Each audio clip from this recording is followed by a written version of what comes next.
For massive season discounts, reserve your dates today. Call Dacey Wedding on 020 7033 4242. Your perfect wedding partner. Leica Mobile is giving you a fantastic offer to call Bangladesh when you buy the national bundle. Get 500 minutes, unlimited text to any UK network, unlimited Leica Mobile to Leica Mobile calls, and unlimited internet for just £10. Plus, call Bangladesh landlines for 1p per minute and mobiles for 3p per minute. So, what are you waiting for? To buy the bundle, dial the code on the screen. For more information and your free Leica Mobile SIM, visit leicamobile.co.uk today. Terms and conditions apply. Leica Mobile. Call the world for less.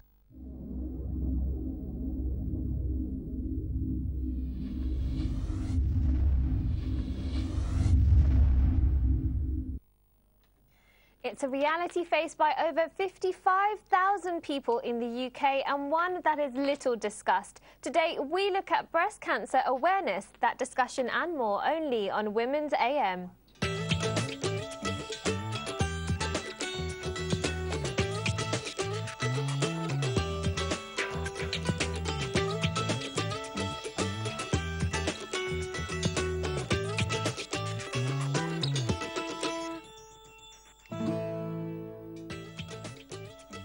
Assalamu alaikum wa rahmatullahi wa barakatuhu. My dear sisters, and welcome to Women's AM. We delve into topics of interest and bring you news, discussion and more. All that to look forward to in the next hour, and we've got another packed show for you sisters with a topic that's very important.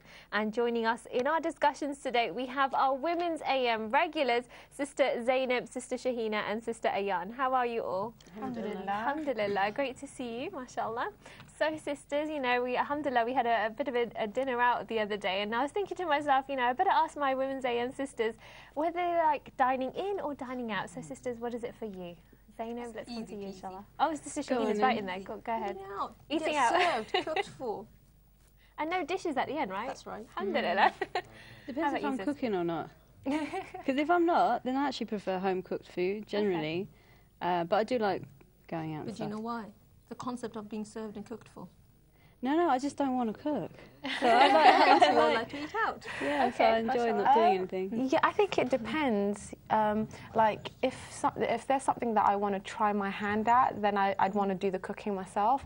But then if I want to try something completely new and different that I haven't tried before, then I'd probably go and eat out first to see what it's really like, and then go home and try my hand at it. But yeah, it depends.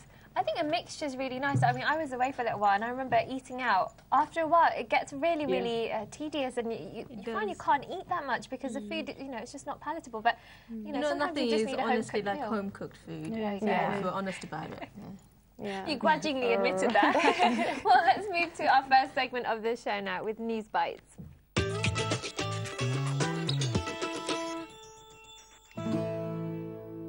In this segment, we cover the news stories and headlines which caught our attention this morning. So, sisters, what have we got today? We're beginning with the Express, where anger as West Ham fans turn on own Muslim supporters as they pray under main stand. This is a really disturbing moment where the West Ham fans actually turned against their own the Muslims are actually fans of the same team. And I think during half-time, they went to pray, and these supporters, they started chanting and swearing.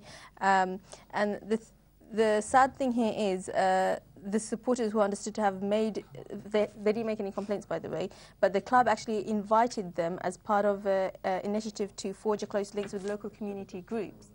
And, you know, for me, the big thing that stands out here is that, you know, the Muslims constantly get accused of not integrating or assimilating, whatever that means, with other communities or not interacting. This completely and utterly, hands down, contradicts that, because these Muslims, they went as part of this initiative. And whilst the brothers were praying, these groups of guys started chanting and swearing, and they started saying stuff like iron to drown out, to disturb them from praying. And when the brothers anxiously turned around to see what was happening, they saw, but then they quietly turned around and continued praying. And they didn't react. MashaAllah, praise to the brothers for not reacting or, you know, turning this into something bigger than it had to be. But it's really disturbing. Absolutely. No, I was just thinking, Savannah, football has always had a problem with race, and it was, of course, it was a lot worse before, and they've brought in a lot of new initiatives like Show Racism the Red Card, but it just shows it's still a problem. And I remember watching a documentary a while ago by Clark Carlisle. He's a footballer. And he was talking. He's asking, "Is football racist?" And he looked at what his father went through, the extreme racism that his father went through, being kicked and punched and stamped on the football field, and how it's still a problem even for black players. But even he went and spoke to Muslims, and said, "Look, it's the same problem." He said, "Look, you're going through what we went through, 10, 20 years ago. SubhanAllah. So it's still an issue. Because sport can be such a unifying, thing. It can bring people together, and it's a shame that we're not seeing that in this case. Our next story, Sister Zainab. So we have from Telegraph, Brunei introduces death by stoning under new Islamic laws. This is a really interesting story. For people who don't know, the Sultan Brunei is a very small country, very oil-rich. Oil-rich kingdom. The population is around 400,000, so not many, but they enjoy a very high standard of living. But essentially, he's announced the decision to bring in the new Sharia law, including stoning for adultery, amputations for thefts, and public flogging for alcohol. Of course, the media reacted to this in a very negative way and very concerned by it, looking at just this element of Sharia law that they disagree with. But for me, I always have a little bit of suspicion when one of our leaders bring out something that's inclined to Islam. We see this in a lot of different countries, whether it's Jordan with their new laws and things like that. The Arab Springs, it's kind of awoken something in the Muslims where they want more Islam. Like, it was already there, but this feeling of wanting to live by Islam more is growing in the Ummah. So what some of the leaders have done is that they would introduce or announce these kind of appeasing statements in order to fool people that we're doing something. But it's a bit concerning, especially when you look at his spending. Apparently, he has 2,500 luxury cars. He had once had his polo shoes delivered by helicopter to a field where he was playing polo with Prince Charles. His son is involved in spending lots of money on celebrities and things like that, and it's like it doesn't add up to me. That okay, what's really going on? What are the real reasons for introducing this? I think it's a sign of Ummah wanting more visible signs of Islam, and this is really very much just to quell the population. Yeah. Look, I'm giving you a bit of Islam here and there, so just keep it cool. And also to remember that the British civil law still remains.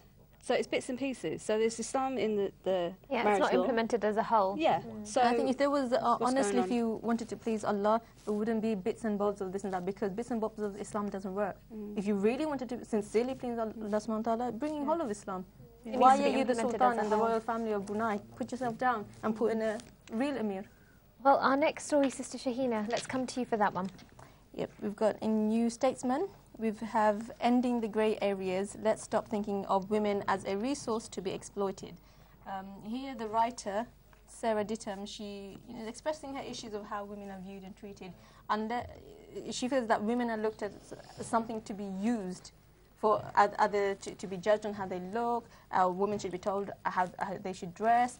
Unless they explicitly say no to something, then they're viewed as well, then we can do as we like. And we had this interesting discussion, didn't we? Yeah, I was just, because it kind of reminded me of a comedian, and he basically said, oh, well, just because I dress like a police officer does not make me a police officer. And it's just, it kind of goes back to, although rape is wrong under any circumstance, it doesn't matter, but it's just sometimes you find women who are going on a night out, and obviously they want to look attractive. There's nothing wrong with wanting to look attractive, but it's the way that they dress is so provocative, and it is going to instigate a certain reaction among certain men, whereas some men might just find it as an invitation to come and talk to this woman and chat her up and things like that. Others will think, well, you know what, she's dressed like that, so I can just basically do what I like with her. And it's just, I don't know, for me it's I mean, just... we know there is a culture of women dressing in a certain way in order to attract attention, but there's a difference between admiration and asking to be abused. Now, as far as I'm concerned, whether a woman's walking down the street with nothing on, there's a responsibility on the man walking down to lower his gaze. There is no such thing as a woman asking for it. Who gives you right to do what you want to a woman? Obviously, everyone has their own accountability, their own responsibility. You know, but I think this is a really interesting debate, and I'm sure it's one we'll touch on in later shows, inshallah. Sister Ayan, let's come to you for our next story. Yeah, this one is from The Independent. This is really heartbreaking. Yeah, it is. It's really sad. It's a letter from an 8-year-old girl to Labour MP Stephen Timms, highlights crumbling living standards, and it's just sort of highlighting some points that the little girl made in her letter, where she was telling this MP that her family can't afford to eat, and that they're having to rent out a room in their home, and it's just kind of highlighting sort of the living standards that people are going through at the moment. And another thing that this article mentions is that her family don't actually have a sort of status in Britain. They're here under, you know, immigration, and they've not really been given a leave to stay, but then they've not been asked to leave. So they're basically left in limbo. Yeah, so they're in limbo. They don't have any right to any financial help. They don't have the right to go out and work. So they're really basically just scraping along, you know, just from getting handouts from friends and help from their church. And it's really, really tough. And the little girl even wrote in her letter to Mr. Timms saying, oh, you know, I'm doing really well at school, and she sent him her report cards to kind of try and, you know, I suppose gain his sympathy to try and help her and her family. And it's really heartbreaking because, you know, in their case it highlights, you know, a lot of what's happening today, even for people who, you know, have a status in this country and who are working but still find it incredibly difficult to get by, you know, in daily life and trying to afford this article emphasises the fact that there's an increasing number of people at the poverty line is getting lower and lower. The fact that they can't even afford food.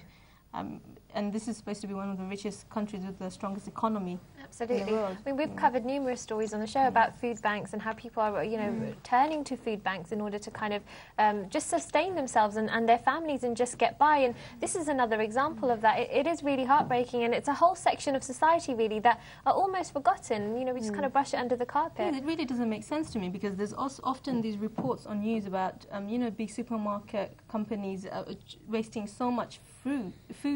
Isn't it? You have like cranes and cranes of food being wasted. Why do you not take those food? It's not like there isn't enough food.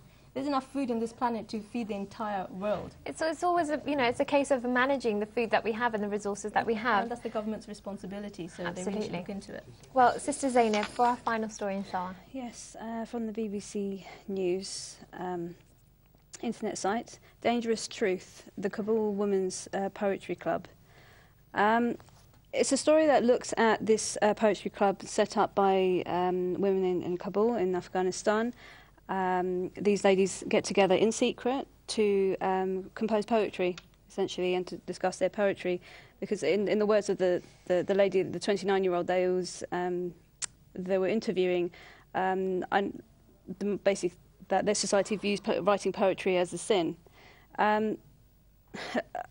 A lot of this is very curious. Claimed that they see it as a sin. Yeah, but it's everything that's reported is always a fact.